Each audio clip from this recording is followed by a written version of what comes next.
Welcome to the Binding of Isaac Rebirth. This is episode 9, and it's now time to do the Judas playthrough. Also, I'm not sure if we've ever got this curse before, but here we have Curse of the Maze, which is really annoying because, well, you will see what it does in due time. In the meantime, we're playing as Judas, who is pretty much the second strongest character of the entire game from the characters that you're allowed to start the game as. And unfortunately, he's kind of a glass cannon. He only has one heart, which means that he might die in only one hit in the early portions of the game. All that you need is pretty much to bump into one champion monster and your entire journey is over. With that said, the good point of this character is that he has really good damage scaling, and finally you start with the Book of Belial, which honestly probably makes him one of the better characters to start the game right off the bat because it's a really good item. I mean, it boosts your damage for one room, which is perfect in order to deal with bosses, challenges, or all around really nasty rooms. And finally, the Book of Belial guarantees you devil rooms as long as you carry it while you're killing the boss. So, all in all, you're not gonna have any kind of trouble finding any good items. The only problem will be to make sure that you have enough health in order to even go through the entire distance. So yeah, here's the first Horseman of the Apocalypse. It's our first time fighting him as a standalone boss. We fought him a bunch of times in the boss rush at the end of the mom fight, but yeah, I guess we're gonna talk about him a little bit more whenever we'll meet him again. Yeah, kinda sad, considering that was also the champion version, but yeah, Judas with the Book of Belial, he's pretty damn strong. You don't really need any kind of special items in order to make this character any competent.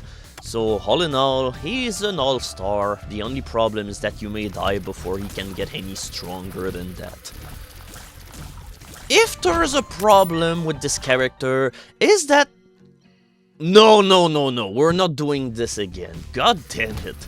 That's really not a good start in terms of item. The first item that we got in the run was the Lemon Mishap, but it's a spacebar item, and honestly, I'm not gonna trade off my Book of Belial for that. That's a big problem with this character. Considering that you start with a really strong spacebar item, it will make it so that there's a high chance that you're not gonna pick up a lot of items because it is kinda hard to replace this item, in all honesty. Also for this one level, we got Curse of the Unknown. Essentially, it just makes it so that you're unable to see how much health you have. Nothing much more to it. Also, for this one update, you might see that the HUD is definitely overlapping a little bit outside of the playing screen, and that's because I changed the resolution of the game. It's kinda weird because if you play this game at different resolutions, the HUD will change shape altogether. I have no clue why it does that, and it's especially apparent if you play the game in 720p. You will see that at this point the HUD just becomes really weird and obtrusive. So yeah, we only have 2 hearts, and honestly none of these items really tickle my fancy. At this point, we might as well just save up in order to get some better items. And let's finish exploring this floor in order to try and get something else out of the slot machine which is over there. Like this one key for instance, which is a really good tip. Yeah, we spend $5 in order to get a pill that has no use for us, and finally, a key. And yeah, all in all, I'm pretty sure we just got all of our money back because of this chest. Also notice that whenever you open up a devil room with the Book of Belial, when you go back to the boss room, the door will still be there. So it's really good if you have any kind of unfinished business elsewhere, or you want to get some health before doing the devil deal. So yeah, Book of Belial in this version of the game, really good. Really damn good. And since we got the magic mushroom, at this point, I'm pretty much ready to call this playthrough a success because I honestly don't think that we need any other items in order to finish the game, but we're gonna hope that we get at least something else just in order for the playthrough to be a little bit more thrilling. But yeah, we only got one power up and we can already one-shot spiders, who, for the most part, with most characters, you will barely manage to kill them with 2 shots. Hey, at least the fun part of having the catacombs, instead of having the regular caves, that honestly I think that the challenge rooms are a whole lot easier and shorter to go through, compared to the ones that you get in the depth, which involves the frickin' globins, or however they're called, the big red creatures that just melt into a red pile of goop every time that you kill them, and then you have to kill up the pile of goop before they're fully dead. The only bad thing is that for the most part the catacombs are a whole lot harder, but this is the kind of things that come with the territory. So about the Book of Belial, whenever you start the game you will usually keep it only in order to deal with the bosses, but once that you get to the caves in general, you can feel free to use it for any room that might be really hard. Honestly, the room that we went through earlier would have been a room where it would have been worthwhile to use the book, but at this point we can still deal without it. Also, Mythor is gonna be really good. I mean, usually a Judas playthrough you will never have too much HP, so it's always good to have an item that will make it so that you'll have a shit ton more blue hearts instead of red hearts. I mean, we're pretty much gonna have a shit ton of devil deals. Oh, okay, or maybe not. I guess we're gonna get Angel Room instead, because I totally sent no earlier to the Devil Room, and now I have the Rosary Bead, which pretty much will mean I'll get nothing but Angel Rooms during the entire game. Yeah, sometimes Angel Rooms just give you a shit ton of Soul Hearts, and sometimes Eternal Hearts whenever you get into them.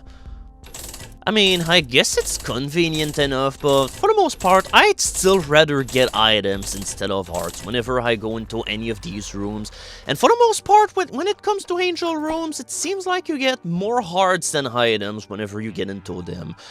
Which I think is one of the reasons why people don't like Angel Rooms as much. That, and for the most part, the Angel Room item pool is definitely cluttered with a lot more useless items. Honestly, I think there's fewer duds into the Devil Rooms than the Angel Room, but so far we have yet to see a good number of these items. So far, the only items that we've got out of these rooms were like pretty much the Mitter, the Holy Grail, and yeah, that's pretty much it. And these 2 items are really good, so far I can't really talk any kind of ilk about the Angel Room item pool yet, but don't worry, we'll get to the stinkers eventually. I like these rooms where you get sucked in toward the spikes by this huge statue, and yet the spikes just retract and go away in order to make it so that there's no threat. Not entirely sure how it goes, but hey, I suppose this is a way in order for you to be even more lenient toward the player. But whenever we'll get to the depth, you can be sure that the spikes will not retract.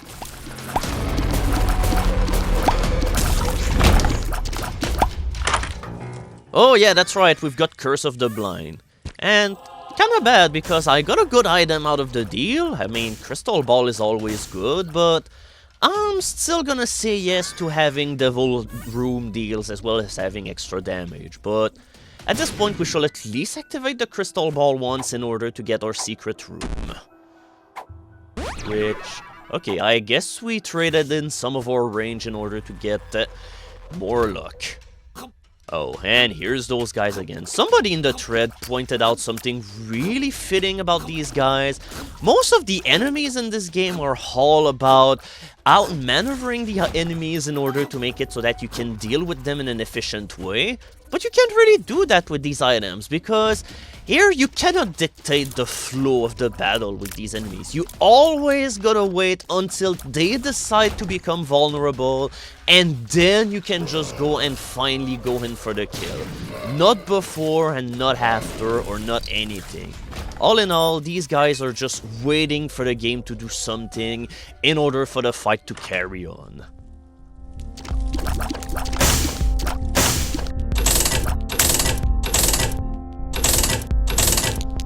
Okay, so far the donation machine luck is really doing a good job in not betraying me so far. Oh, at this point I probably could just cheese this fight with the sun card, but I might as well just save it for whenever I'll want to see the entire world map. Honestly, I think it's kind of bad to use a sun card for that, but if I had a death card, I will totally use it though. This is what it was made for. Alright, and now we finally get the return of Devil Rooms. Oh, and I guess we still have a good chance of having nothing but Angel Rooms, because fighting Krampus is not really part of having a Devil deal. Because the moment you do a Devil deal with Satan, you're unallowed to see Angel Rooms for the rest of your playthrough. But taking an item of Krampus does not count as such a thing. But hey, at least we got 2 great items for Judas, which was the Halo as well as the Lump of Coal. So now we have 3 damage. Joy. So yeah, just look at our blue heart condition and you can see how much of a great item the Mitter is. I mean, we have very little health right now in terms of red heart, but who cares whenever you get blue hearts pretty much everywhere during your playthrough. So yeah, it's a good thing that I saved onto my Sun card, because hey, this is a perfectly valid reason to use it, because screw dealing with these enemies, I hate them. In all of the secret rooms in the game, I think these are my least favorites. The one where you just get a great chest, and absolutely nothing else. I mean, this is pretty much the bottom of the barrel whenever it comes to secret rooms, because for the most part, these don't really give you anything worthwhile. I mean, sometimes you'll get a trinket, a card, or something, but that's it. Absolutely nothing else that can help you out. Anyway, I might as well just stick on with having only 1 red heart, because if I see a boss challenge door, I mean the one that have a skull on it, then I'll be able to enter it. And it's not as if I'll be in high danger to survive it.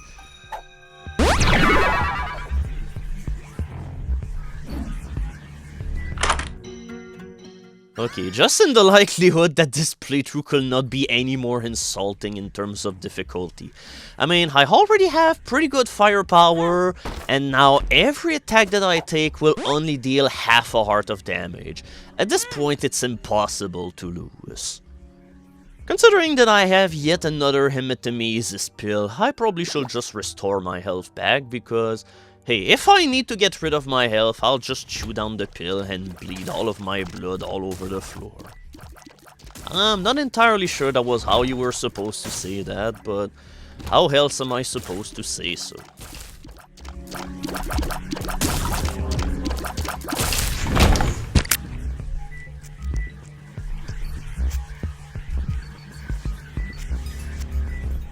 Yeah, we can leave no stone unturned. I'm pretty sure that we still have more than enough time in order to get to the boss rush, so we might as well collect all of the money that we're able to collect in order to fill up the donation machine in order to try... Oh, okay, good job stepping on these spikes. But hey, I have to weigh first, so it's not as if it deals a full heart of damage anymore.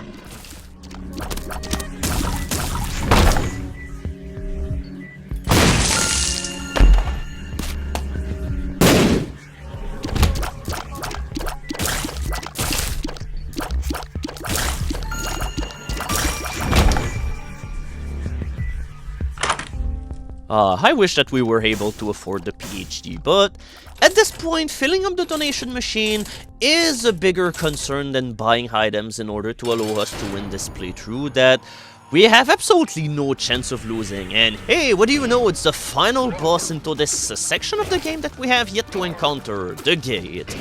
This boss is kind of a bastard, and you need high firepower in order to deal with it, because as long as there are no enemies, it will unleash a shit ton of these leaper enemies all over the place, which pretty much bounce all over the place and have this 4-way attack, and they have a lot more nasty attack up their sleeve. We're gonna see what they do some other time, but now that we killed all of the dead bosses, we've unlocked the Necropolis.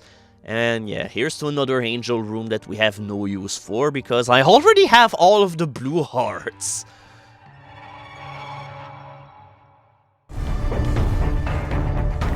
And what do you know, we already get the Necropolis right as we start. Now we have access to a brand new array of really nasty enemies, like these giant hive monsters that whenever you shoot them, they will just spew a shit ton of these large flies that shoot projectiles at you, and if you leave them unchecked, then they're just going to spawn even more flies to deal with you. So all in all, they're pretty dangerous, and I mean, you're pretty much penalized for trying to hunt them down, and you still need to kill them really fast because otherwise they may end up filling the entire room with flies. So you're not really afforded to lose any kind of time, you gotta kill them fast. In the end, the main deal with the alternate floors is that for the most part they're pretty much always harder than the main floors that you have to normally deal with. Even though these guys are never really a threat, I still kinda despise them just because they're usually pretty lengthy to deal with, and most of the time they're not even threatening or anything. With that said, however, these rooms can be troublesome, especially if you're trying to not get hit. And yeah, rooms like this one, however, can also be really hard.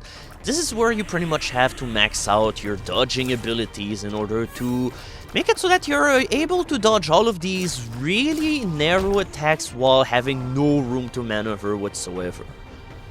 So yeah, we've already found Mom, but before we finally go and dispose of her, we probably should find the treasure room. As well, then, who knows, maybe getting some more health items, because at this point, I'm not entirely sure what will be more helpful to me, but at this point I'm just gonna take every item that I can, just because it's more fun to do so than to do absolutely nothing else.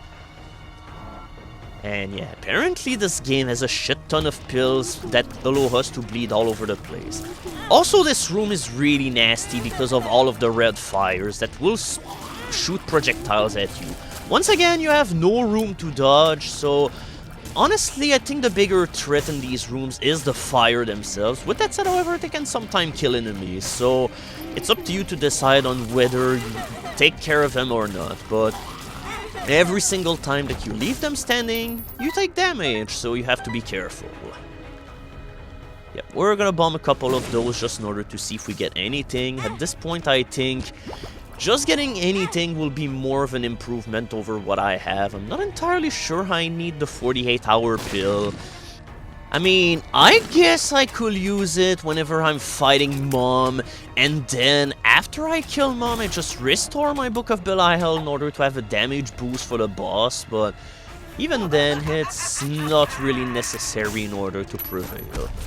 But yeah, if I don't have anything too exciting, whenever we'll get to the boss rush, I'm probably going to speed through it because it's not going to be very thrilling to watch. Right now, we have a pretty vanilla playthrough of the game. Not every playthrough of this game can be exciting, but hey, in the very least, the enemies are dying really quickly, so we already have that going for, but it's definitely not a playthrough that will go on in history. Although we get a new item out of the deal. I'm pretty sure we got the Mongo Baby into another update, but yeah, that was like one update where I somehow managed to glitch all of the familiars, and therefore nobody was able to see anything. So Mongo Baby just mimics every other familiar that you have, and if you have no other familiar, he'll just shoot regular tears. With that said, however, it shoots tears faster than pretty much every familiar in the game, so I'd consider him one of the good familiars of the game. It's a pretty good guy that just seems to be stitched out of so many different parts. Looking at his weird mask and texture and everything else, he pretty much looks like a giant glitch.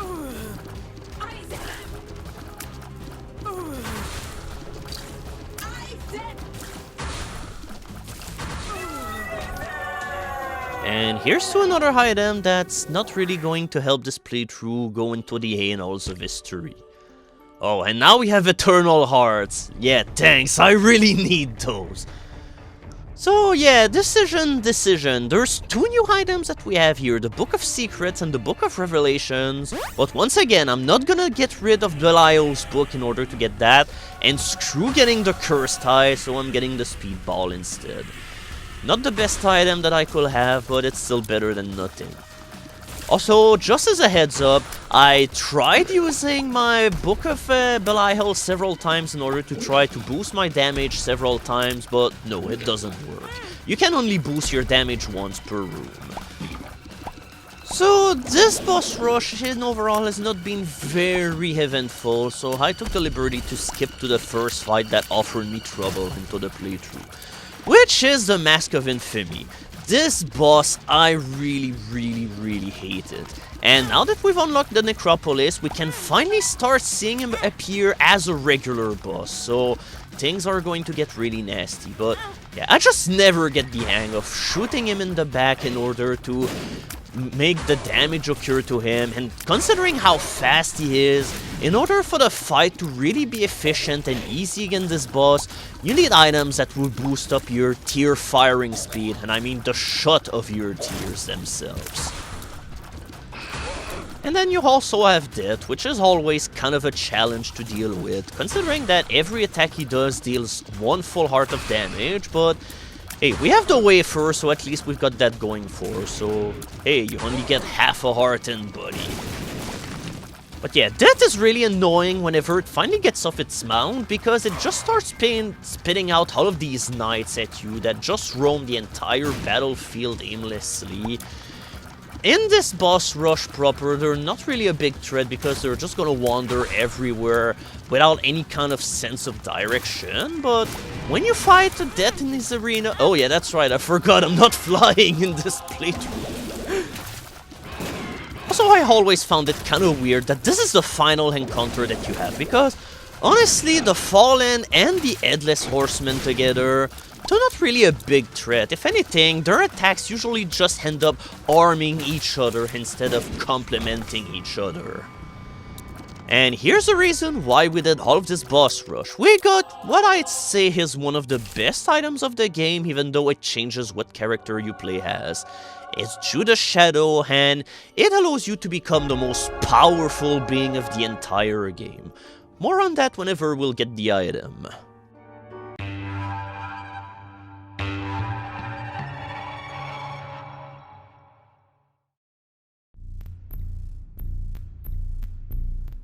And yeah, by the way, while we're talking about the alternate levels and floors, Utero is the only alternate floor that you don't have to unlock. It's always available as you start the game, and honestly, it and the womb kind of blend together because there's barely any difference between them.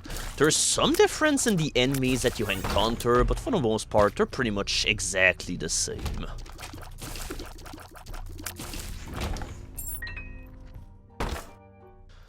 Nope. Considering that at this point I'm not really a powerhouse, I don't think that a great chest is worth the trouble of having to fight something like 6 different bosses all at once. I mean, I did that for the boss rush because you do get something out of it, an unlock, but I'm not going to do that just in order to pass time. And yeah, Blastocyst probably wins the award of being the one boss in the game that you barely ever encounter as its own full boss, and yet you encounter him pretty much all of the time during the game, either as a mini-boss during a floor, or during the boss rush itself, because he's in one of the waves. Oh, and yeah, just in the likelihood that you thought that Envy was a super fun boss, well, here's Super Envy, and instead of splitting into 2 parts every single time you kill him, he splits into 3, so let's triple the fun. And yeah, by the way, you can still get this guy on the very first floor as you have no items. At this point, most players just restart the game if it happens, and it's completely warranted. And yay, we get a meme item! And it's about as good as it looks like. It's been changed from the original game because in this version of the game, Shoop the Whoop, I still really hate this freaking name, but yeah, it recharged like every 3 rooms in the original game, but in the very least it dealt a lot of damage. Now, it recharges every 2 rooms, but it's also tied to your damage, and I swear that it must have some sort of negative modifier to it because it really feels weak whenever you use it. And it's like, it will always feel weaker than a regular Brimstone Beam. So yeah, in both games, Shoop the Whoop is one of those items that you take whenever you have absolutely nothing else to bring, and usually I'd just rather find anything else instead of it. You will usually get this item when you kill Envy. Sometime he will drop that instead of a troll bomb. Yes, that's right, he can actually drop meaningful items at one time, but in overall it's not really worth the trouble. And yeah, now we have the version of Loki which is unique to the womb. We have Loki! He's pretty cleverly split in two. He's pretty much the same exact boss, but instead of spawning black boomfly, he spits red ones. The ones that explode into projectiles whenever they die. And yeah, you unlock a new item the first time that you beat this boss. Okay, I guess I need the hearts, but come on, can you please give me items every once in a while, God? This is starting to be really tiresome.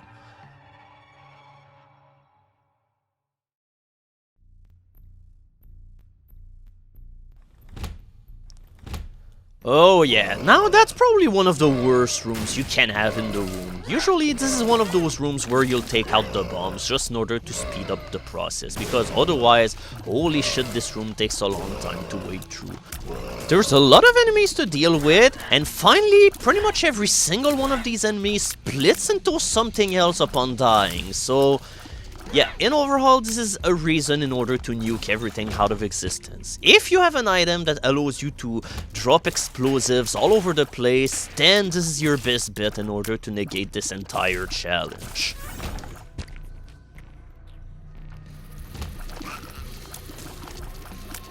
And yeah, whenever you're in the room, you'll pretty much always hear the more elaborate orchestration that happens whenever there's more enemies into the room, because usually there's a lot of enemies. And yeah, what do we have here? We're now in an angel room and it has a single ray of light. Well, we're gonna see what it does as soon as we kill Mom. We gotta get our Mom killed before we carry on any further after all. But yeah, this one playthrough, however, we're not going to She-Hall. We're gonna do something completely different instead, and hooray for having a troll bomb for once. Yeah, sometimes they're not always harmful. And yeah, I'm busting out the Book of Belial for this one room because, yeah, the orange, kinda like enemies, will give you batteries upon dying, so if you have a spacebar item worth using against an enemy, well, you do so because you're just going to retrieve your item again once that you're done.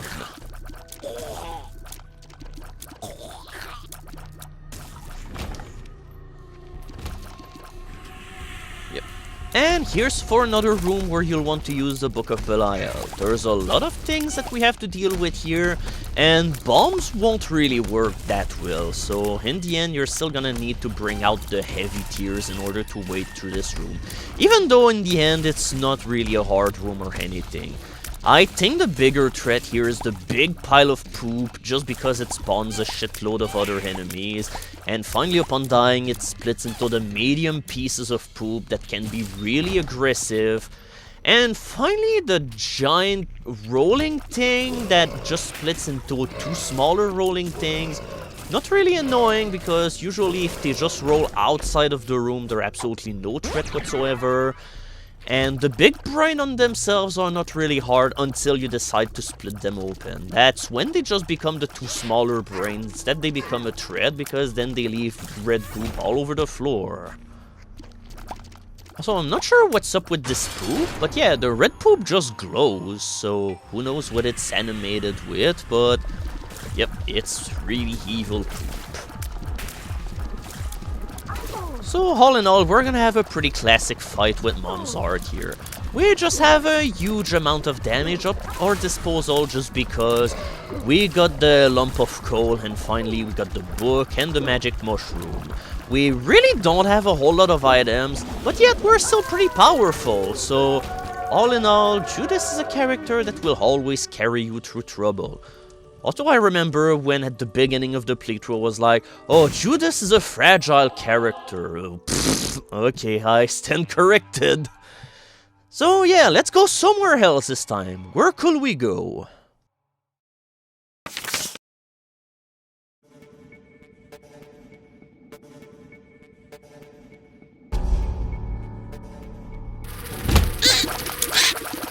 Yep, if you get an angel room instead of a devil room by the end of your playthrough, which is way harder to do by the way, well, you go to the cathedral.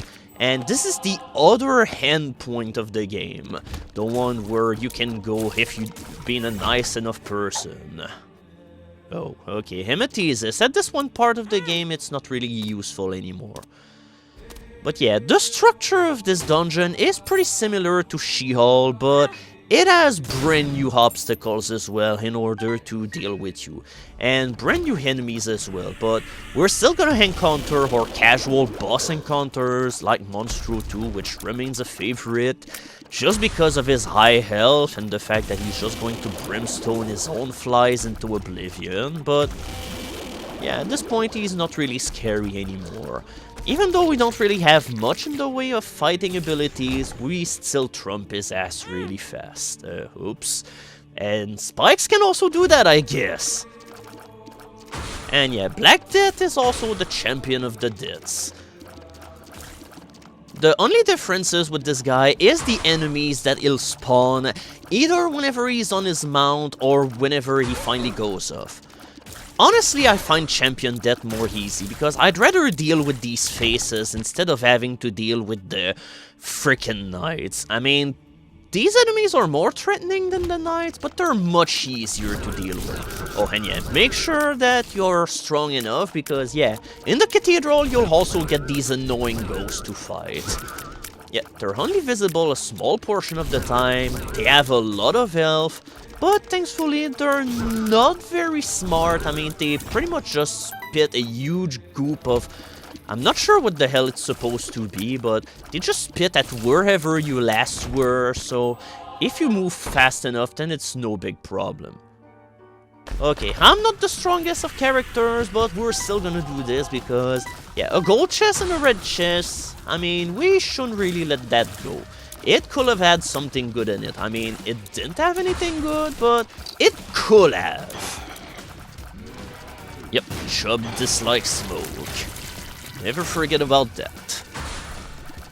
I mean, there'll be one item of the game that will constantly remind you that Chub dislikes smokes, but we're not going to see that item until a very long while, because we're pretty much gonna have to go through every single challenge of the game first. Oh, 2 keys. If only I was further in the game, then it could have had some use, but not right now.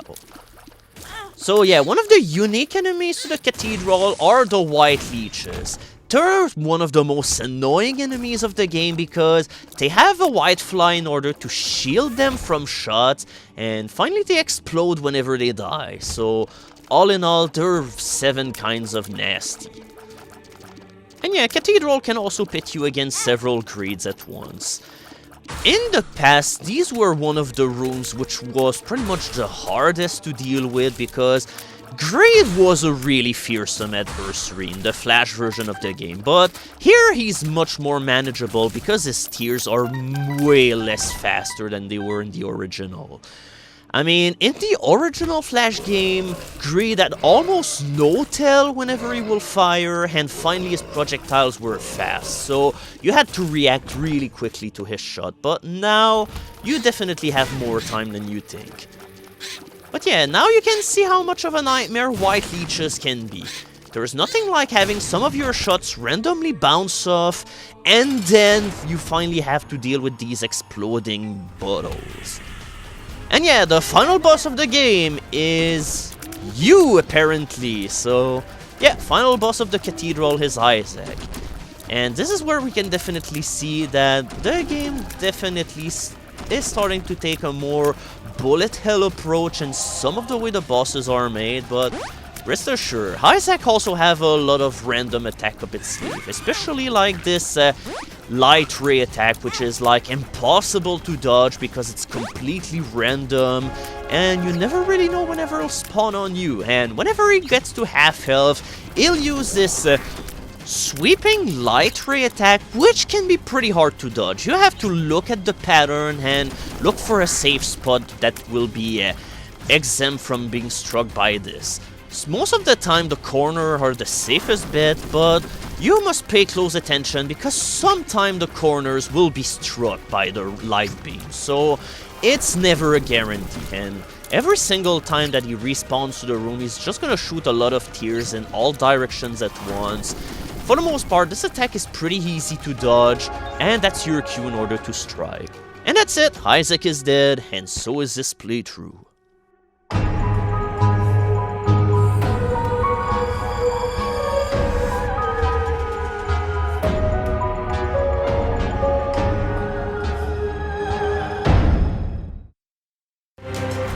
Moral of the story, if you go to the cathedral, then Isaac comes to the realization that he's a bad child. And a bad child gets a bad item as a reward. Yeah, I'm not a huge fan of the guillotine, but yeah, now we have another kind of puzzle piece that went on top of the puzzle that we already started to solve. But right now, here's the ending that we will have gotten in the womb.